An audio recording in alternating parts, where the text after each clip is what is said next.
ನಮಸ್ಕಾರ ವಿದ್ಯಾರ್ಥಿಗಳೇ, welcome to our channel. ಈ ವಿಡಿಯೋದಲ್ಲಿ 2ನೇ ವರ್ಷದಲ್ಲಿ ಓದುತ್ತಿರುವಂತಹ DMLT ವಿದ್ಯಾರ್ಥಿಗಳಿಗೆ ಪಾಸಿಂಗ್ ಎಷ್ಟು ಆಗಬೇಕು ಅಂದರೆ ಪಾಸಿಂಗ್ ಬಗ್ಗೆ ಕೇಳ್ತಾ ಇದ್ದೀರಿ.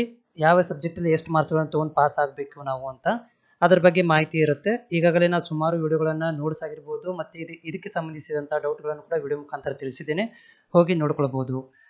ಇಲ್ಲಿ ಪೇಪರ್ 1 ಅಂತ ಇರುತ್ತೆ. ಜನರಲ್ ಆಗಿ ಇದು ಪೇಪರ್ 1 ಅಂತ ಇರೋದಿಲ್ಲ. ಸೊ ಅನಾಟಮಿ ಫಿಸಿಯಾಲಜಿ ಅಂತ ಇರುತ್ತೆ.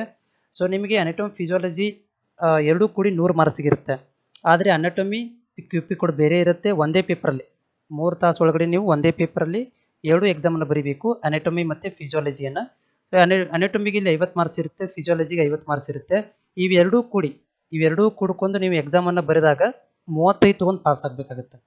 35 ಮಾರ್ಕ್ಸ್ ಬೇಕಾಗುತ್ತೆ. ಫಾರ್ ಎಕ್ಸಾಂಪಲ್ ಅನಾಟಮಿ ಒಳಗಡೆ ನೀವು 15 ಮಾರ್ಕ್ಸನ್ನು ಬರೆದಿದ್ದೀರಿ, ಫಿಸಿಯಾಲಜಿ ಒಳಗಡೆ ನೀವು ಒಂದು 40 ಮಾರ್ಕ್ಸನ್ನು ಬರೆದು ಬಂದಿದ್ದೀರಿ. ಸೊ ಇದರಲ್ಲಿ ಏನಾಗುತ್ತೆ ಅಂದರೆ ಎರಡೂ ಕುಡ್ಕೊಂಡು 35 ಬಿದ್ದರೆ ನೀವು ಪಾಸ್ ಆಗ್ತೀರಿ. ಎರಡು ಕೂಡಿ 35 ಬೀಳಬೇಕು. ಫಾರ್ ಎಕ್ಸಾಂಪಲ್ ನಮ್ಮ ಅನಾಟಮಿಯಲ್ಲಿ ಚೆನ್ನಾಗಾಗಿಲ್ಲ, ಫಿಸಿಯಾಲಜಿಯಲ್ಲಿ ಚೆನ್ನಾಗಾಗಿದೆ, ಅಥವಾ ಫಿಸಿಯಾಲಜಿ ಚೆನ್ನಾಗಾಗಿಲ್ಲ, ಅನಾಟಮಿ ಚೆನ್ನಾಗಾಗಿದೆ. ಸೊ ಇವಾಗ ಹೆಂಗೆ ಅಂತಂದರೆ ಎರಡೂ ಕುಡ್ಕೊಂಡು, ಅಥವಾ ನೀವು ಫಾರ್ ಎಕ್ಸಾಂಪಲ್ ಫಿಸಿಯಾಲಜಿಯಲ್ಲಿ ನೀವು 1 ಮಾರ್ಕ್ಸನ್ನು ತೊಗೊಂಡು ಅನಾಟಮಿಯಲ್ಲಿ ನೀವು 35 ಮಾರ್ಕ್ಸ್ ತೊಗೊಂಡ್ರು ಕೂಡ ನಿಮ್ಮ ರಿಸಲ್ಟ್ ಅನಾಟಮಿ ಫಿಸಿಯಾಲಜಿ ಎರಡು ಪಾಸ್ ಆದಂಗೆ. ಬಟ್ ಅಟೆಂಪ್ಟ್ ಮಾಡೋದು ಅನಿವಾರ್ಯತೆ ಇದೆ, ಅಂದರೆ ಟಚ್ ಮಾಡಲೇಬೇಕು. ಮತ್ತು ಅನಾಟಮಿ ಪ್ರಾಕ್ಟಿಕಲ್, ಫಿಸಿಯಾಲಜಿ ಪ್ರಾಕ್ಟಿಕಲಿಗೆ ನೀವು ಎರಡರಲ್ಲೂ ಕೂಡ ಏನು ಮಾಡಬೇಕಂತಂದರೆ 55 ಮಾರ್ಕ್ಸ್ ಇರುತ್ತೆ. ಸೊ ಮಿನಿಮಮ್ ಇಲ್ಲಿ ಏನಂತಂದರೆ ನೀವು 18 ಮಾರ್ಕ್ಸ್ಗಳನ್ನು ತೊಗೋಬೇಕಾಗತ್ತೆ, ಅಥವಾ ನೀವು ಎರಡೂ ಕುಡ್ಕೊಂಡು 35 ಮಾರ್ಕ್ಸನ್ನು ನೀವು ತೊಗೋಬೇಕಾಗತ್ತೆ. ನೆಕ್ಸ್ಟ್ ಇಲ್ಲಿ ಬಯೋಕೆಮಿಸ್ಟ್ರಿ ಇದೆ. ಸೊ ಬಯೋಕೆಮಿಸ್ಟ್ರಿಯಲ್ಲಿ ನೋಡ್ಬೋದು ನೀವು ಒಂದೇ ಒಂದು ಪೇಪರ್ ಇರೋದು 100 ಮಾರ್ಕ್ಸಿಗೆ. ಇಲ್ಲಿ ಕೂಡ ನೀವು 35 ತೊಗೊಂಡು ಪಾಸ್ ಆಗಬೇಕಾಗತ್ತೆ. 34 ಬಿದ್ದರೆ ಫೇಲ್ ಆಗುತ್ತೆ. ಆಮೇಲೆ ಇವೊಂದು ಕೂಡ ಪ್ರಾಕ್ಟಿಕಲಲ್ಲಿ ಕೂಡ ನೀವು 35 ತೊಗೊಂಡು ಪಾಸ್ ಆಗಬೇಕಾಗತ್ತೆ.